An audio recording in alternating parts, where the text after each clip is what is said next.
Hey, Sarah, how are you doing? Hi, I'm doing good. Awesome. How are you? Good. Yeah, doing well. And I am looking forward to our discussion today, all about fears, this whole me versus we. A lot of times we come into relationships and we got stuff, right? And we got Yeah. fears, anxiety, things that are triggering us.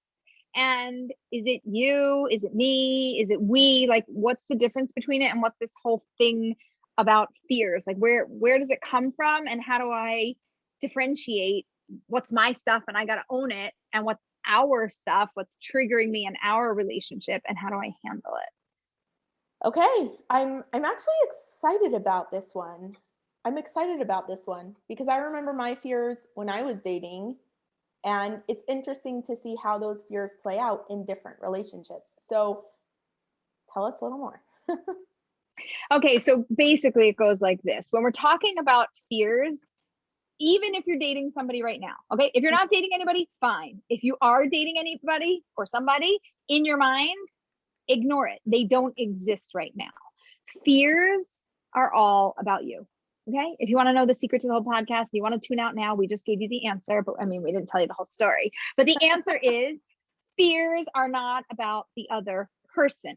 Fears are about you. That means if I go into this relationship A, I am going to have this fear. If I go into relationship B, I am going to have this fear. But the difference will be person A will trigger me to a certain degree. Person B might trigger me less, but it doesn't mean that my fear changes. So just for example, if somebody grew up in a home, I'm gonna interrupt you for a second. Could you take a step back and tell us, where do these fears come from? If we already have them before we're in a relationship, where are these fears coming from? And can you give one or two examples of what these fears look like? I was just getting to that. Yes. Oh, great. So telepathic thinking. Yeah, we're on the same wavelength. So, okay, so let's go back to this example, right? I'm dating person A and I have a fear of abandonment. Okay. Where does that come from? Probably that comes from my childhood. Mm-hmm. Or I'm going to make up a couple scenarios. It could come from my childhood. I had a parent that left me when I was young, and I have a fear that my spouse or my partner is going to do that to me too. It could come from one or more bad relationships that I had where that partner or continuously multiple partners have always left me. And so now I have this expectation that somebody is always going to do that. So every relationship I go into, I'm tainted with the, oh my gosh, they're going to leave me. They're not going to stick around. And I just want to take a moment to recognize that sometimes the fears we have don't seem so extreme. I can have a fear of abandonment even if none of my parents ever left me. But if at some point during my childhood, I had a really sick sister and my sick sibling, and my parents had to devote all of their time and energy and attention because she was in the hospital for 6 months, my parents did not abandon me, but it I felt like they did to you. Abandoned. So that feeling can result in a fear, even where it wasn't intentional and the results weren't long lasting, but at that time in my life when I needed them most and they weren't available to me in the way that I needed it. And again, every child needs something different. So a different sibling who grew up in that same household may not have those feelings of abandonment and may not go into a relationship with a fear of abandonment. So it doesn't have to be an extreme, but it's my past life experiences that bring up these fears that I take with me into a relationship. Into any relationship, right? So I go in with this fear to relationship A, and this person always there, on time, what they say they mean, they show up, they follow through. It's unbelievable. My fear is now unfounded with them. That fear, and I still have it. The fear doesn't go away, but they don't trigger that fear in me. I am not constantly on edge when I'm with them. And that's probably something that I really value about them, that I feel very safe and I feel secure, and that thing isn't bothering me. In relationship B, that person, not on purpose, they always run late. They say they're going to do one thing and they do another. It's just their personality type. You know that personality type. And it triggers, and I know they're not doing it to me. It's just who they are. It triggers me every time. Are they going to show up? Are they going to call me? And are they going to say, are we done? I have anxiety. The phone's going to ring and I don't know what they're going to say. And I'm a mess.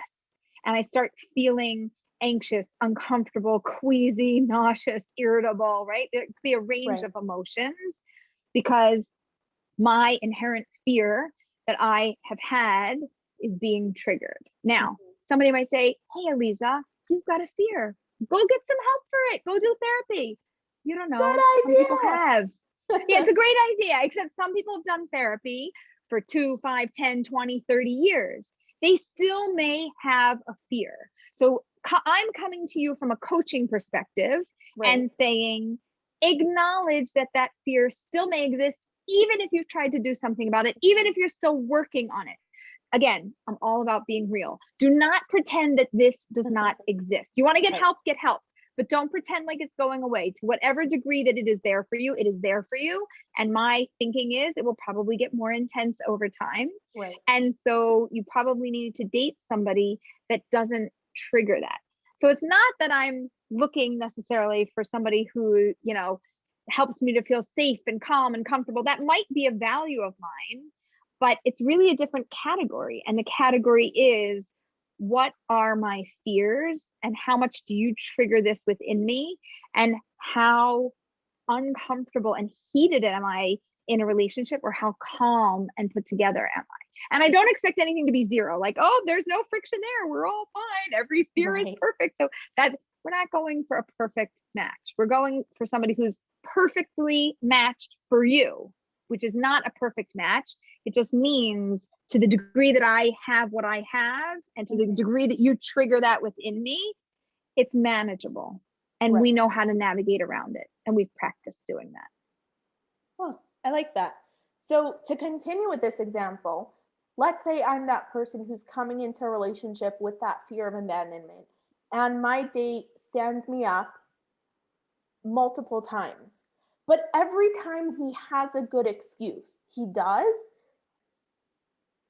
But I can't. Every time those feelings are so overwhelming, especially because I don't get a heads up for whatever reason. I don't get a heads up whether he did text me and I didn't see it, or he forgot to text me, or he was in the hospital. I don't know. But for whatever reason, I can't handle that. That's a me problem. But it's a me problem it's not going to work in this relationship. Versus, let's say I know he's always late. Okay, so the first few times, all of a sudden I started getting really panicky and I was freaking out, and then all of a sudden he showed up and I'm like, dude, not cool. You can't do that to me, right? But he doesn't know I have this fear of abandonment, and this, on his part, is his personality. If I know that that's his personality, I then have a choice. I can either say, yeah, every time he's late, this is going to trigger me. It's not worth it. Or I can say, I know he's always late. I know this is his personality. If I can come to expect it, if he tells me he's going to be there at 7:30, and in my head, I say to myself, he won't be here before 7:45. I'm not even going to start panicking until 7:50. Then I can learn how to manage it, right? Neither of those choices are right or wrong. It's what can you handle? Correct. And learning how to manage yourself, your fears, and how to come up with ideas and ways to maneuver around them, right? I may have gotten to a great place with my fear, right? I got so far. It's not gone, but I got to a really great place, and I'm as good as I can get for today. And I've come up with ways to maneuver around it, which is exactly what you did. You were like, I've got a creative solution. I'm never going to expect him to be there at the time that I say or he says. I'm going to add a chunk of time on, and then I won't be triggered. And if I'm not triggered, then it won't be a problem for us in our relationship. Now you just figured out a solution of how to have a workaround. It's not the ideal situation, right? Ideally, we don't want to be with somebody that's triggering us.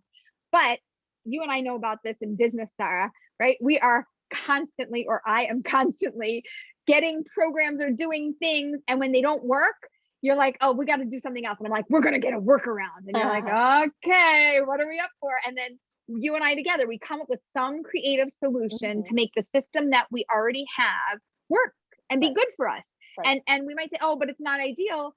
Well, it's ideal because it's already ours, right? We're already doing it. We're already using it. We already chose it. Now in a relationship, it's not the same way. You didn't already choose it. But if you've already chosen it, then you're going to always want to make a workaround. This is really like future relationship work. You're going to always want to make relationship stuff work and create workarounds in order to make relationships better as time goes by. And if you're listening to this and you're thinking, yikes, if he's always 15 minutes late, he or she, I'm just using he because I'm the female in this story. But if I'm thinking, yikes, he's always 15 minutes late, that is so annoying. No, it doesn't bring up any fear of abandonment in me. It doesn't, like, it's just super annoying. Dude, get it together. Then I need to know, or you need to know, if you're listening and you're thinking this, that's an irritant. And you can go back and listen to our irritant episode. But that's an irritant. And then we look at it from a different perspective. Right? So not the same things are going to mean different things to different people. And for someone who's always late, they're like, oh, this is awesome. Like we'll both show up at 7:45 and we're good. None of us is going to get annoyed. Aleeza, can you give us another example of a fear that might be a me problem versus a we problem? Yeah, let me think for a minute. A fear, I'm trying to think of what clients have really dealt with that is something a little bit more serious, something a little bit deeper. Divorce? Yes. Divorce? I've had a lot. So I'll give you an example. I had a client and everybody in her immediate family, parents, siblings, aunts and uncles, grandparents, you name it, every single one of them have been divorced. I said, is there anybody in your family? Could you name one single couple that stayed together? And she thought, it took her a few minutes, and she goes, nope, not one. She said, I have a very real fear of divorce, and I don't even know what a healthy couple looks like. I said, okay, well, we've got two situations here, right? One is we've got a major fear. And number two is you've got to go find what a healthy relationship looks like, because you don't even know what that looks like. You have no examples in your immediate family. I also asked about friends, community members, like anybody that she's close with that spends a quantity of time with, and there was nobody. And so she said, okay, I'm going to go and I'm going to figure this out. And I need to get an example, like I need to go learn from somebody and see an example of what a healthy relationship looks like. And on the other side, I have a serious fear of divorce. So I really want somebody who's stable and comes from a stable family and all of that. And I'm saying, right, so the people from stable families, so to speak, don't necessarily want somebody who has no idea what it's like to get married and stay married, because that to them is very precious, and people in their family have done that. Now, on both sides, neither one is right or wrong, good or bad. It's what it is. It's the life situation that somebody was born into. We cannot do anything but figure out how to react to that in this world. And I said to her, you're probably going to have a better shot, maybe even with somebody who's been divorced, because she never even bothered to get married because she had too much of a fear. But maybe you'll do better with somebody who's been divorced, who kind of figured it out now and who has a better handle on how to choose the right person, but also deeply understands what it means to be divorced, because that's something that you have a lot of experience with in your family. And to have a partner that totally can't relate to something that's so big in your family is going to be a really big deal. And it's probably going to trigger your fear a lot. And so it was something that we kept in mind as she was moving forward and dating in terms of a partner and who we would look for. So we would find somebody who wouldn't potentially trigger that fear in her, or not to as high of a degree. That's so interesting. I just love how everyone's experiences are so different. So let's say she gets into a relationship, and regardless of how much she's worked on it, she's coming in with some sort of fear of divorce, right? What is she looking for once she's in that relationship? What does she want to feel? Does the fear totally go away? Is that realistic? What happens if the fear is so strong? What does that mean? Right. So the fear doesn't ever really go away. Unless you wouldn't have a fear, it would totally disappear. But if you have a fear, it's always there to some degree. What it would look like is her being open and honest and vulnerable at the right time and real with him, and saying, everybody comes in with their baggage, right? Their little suitcase of stuff. Let me tell you about mine. I'm going to open this up. this is my 50-pound case. And, you know, on the airlines, you know, if you go over 50 pounds, they charge you a little bit more, right? Mine's a little bit more. Mine's like 77 pounds and not 50 pounds exactly. And so like I'm paying for the extra weight. Let me tell you what's in there. I had this fear of divorce, and here's why. Here's my family history. And I'm really looking to make a relationship work with somebody. And I'm hyper focused on this because this is my largest fear of all of the things that trigger me. This one triggers me the most, and I have the most consciousness about it. And I'm trying really hard to focus on getting over this and choosing a great partner. But I also need a partner who's aware of this so that when we get to a disagreement, or maybe I'm going to not have the right tools and I'm going to say, forget it, I'm out, right? And I'm going to try to cut it off. I want you to be aware of that. And I don't want you to take it personally, right? Because this is mine and I own it. And so if I'm feeling triggered, right, what you're doing might be triggering me, but I want to let you know that I'm owning this and I am going to be present with you. And I want you to be present with me so that we can work through this together. I really, really, really like that. And that sounds like a perfect place to also have a coach involved. Little plug right It here. is. Right. It is. And the reason is because it's usually a heated topic. It's a topic that brings out vulnerability and a depth to what's going on for somebody. And it's challenging to deal with, and it's triggering. And so it's hard to deal with that with a partner that's fairly new or even not so new in your life that you're trying to make it work with. And it's helpful to have an outside party to talk to guide you, to help you maneuver the relationship successfully. Awesome. So if she continues dating, they're dating for a little while, and she's still on every date, after every date, she still feels that fear to a really high degree with this person, you wouldn't And they're say, talking about it. And you're talking about it, and you're working with a coach, right? Would you say that's a good sign to end the relationship? So I would ask her, is this going to happen with everybody that you meet? Right? Did you meet a quality person? Are your values in line, right? Are the irritants, you know, not making you crazy, right? Is it just this fear that is blocking you, or is there more that we're processing in the relationship? If it's really just this fear, then I would say, this is going to trigger you in any relationship. Is it worth this relationship and the investment of figuring this out and taking yourself to a deeper level? Maybe the relationship will work, maybe it'll break, but is it worth taking it further? And is your partner willing to allow you to process through this? I would recommend getting a therapist for sure, or a coach. We have a couple of coaches on our team who are also therapists, and they're phenomenal. And somebody who can work more deeply with you through this. Because if you're going to get this with anybody anyway, and you've got a great person in front of you, even though they're triggering to you, it's you. It's you. And you've got to work on perfecting yourself more and getting yourself to a place where you're more whole so that you can be with a partner. But if you're talking about this being a constant thing where the trigger is happening all the time, even with the good, we might have to say, forget it. It's not enough. I can't handle it. It's too triggering. But if everybody is too triggering, if you've met 10 people and every one of those 10 people is too triggering, and we're not finding anybody who's okay, then you maybe need to even pause dating, go get some support, and then come back to dating when you're feeling a little bit more whole and able to handle it. Oh, there's so much to think about here, and so much self introspection because you're essentially bringing all of your past experiences and baggage with you into this relationship, into any relationship moving forward. And it's important to be aware of everything.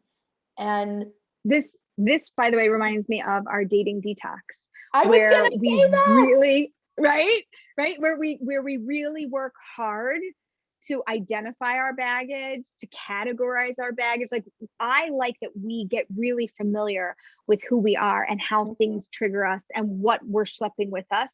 Because if I know it, then I can share that with you. And if I could share that with you, then together, right, I'm still going to own it. It's mine, but together we can figure out a solution for our relationship to make it a workable relationship. Right. So if you are in a situation where you are feeling like either your fears are so high and you're seeing it come up in every single relationship, or you just feel like you have so much baggage and you don't even know what to do with it, dating detox is probably a really good option for you to explore. And it's great. It's short. It's 7 days, I think, or 7 or 8 days. One week program. Not long after we publish this, because we'll teaser, but we have some plans for dating detox in the future. But right now it is available at marriagemindedmentor.com/dating detox. You should definitely check it out. And one more thing that I want to add, Aleeza, I think we should note that if I'm coming in to a relationship with a fear of, let's say we have levels 1, 2, and 3, 3 being the highest level of fear, 1 being, this is a significant enough fear for me to acknowledge it, but it's not way up at the top. Right. And every person's triggering me to 3, right? Then we have to really do some self-exploration. But if I'm coming in at a level 1 and someone's triggering me to a level 1, we give it time to figure it out. And again, it might work, it might not. But if I'm coming in at a 1 and someone's triggering me to 3, meaning I fear divorce to a certain degree, but with this person, I'm like, whoa, very afraid of it. What does that mean? Right. Is that still just a me issue? No, that's a them issue. If you have a normal or low fear, it's not like 10 on the scale where it's like heavy for you, but if it's under 5 and somebody is seriously triggering you. I'm not talking about something under 5. I'm talking about something where it's significant enough that it's a fear that I'm thinking about with every person I'm dating. It is a fear. It's on my list. I mean, listen, if it's coming up with everybody, my point is it's really connected to you because it's hitting with everybody. Okay. If it's only coming up with half the people or a percentage of the people you date, but not really everybody, sometimes it comes up and sometimes it really doesn't.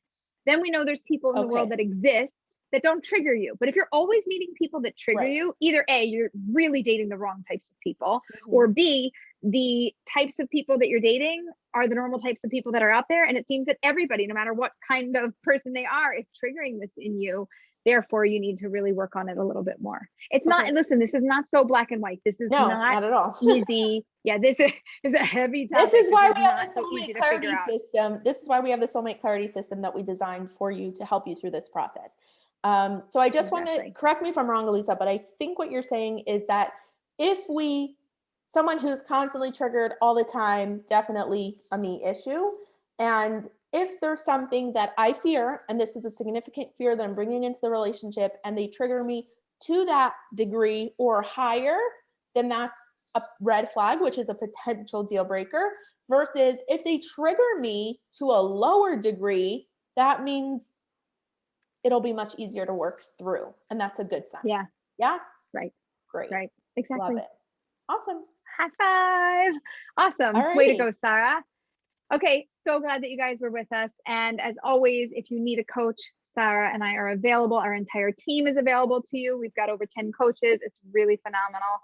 And we would love to help you get through all this stuff because it's not, listen, if it was easy, you wouldn't even be listening to this. This would be totally irrelevant if this was just normal and fine and easy, but it's not. Dating's really difficult. And so we are here to support you. You can always find us at marriagemindedmentor.com. You can grab a free intro call, meet a coach, see if you guys click just the way that you got to click with your soulmate. You got to click with a coach. We want you to have the right person guiding you. And if you're like, no idea who can help me, sign up with me and I will help you find the right coach. Thanks so much. We'll catch you next time.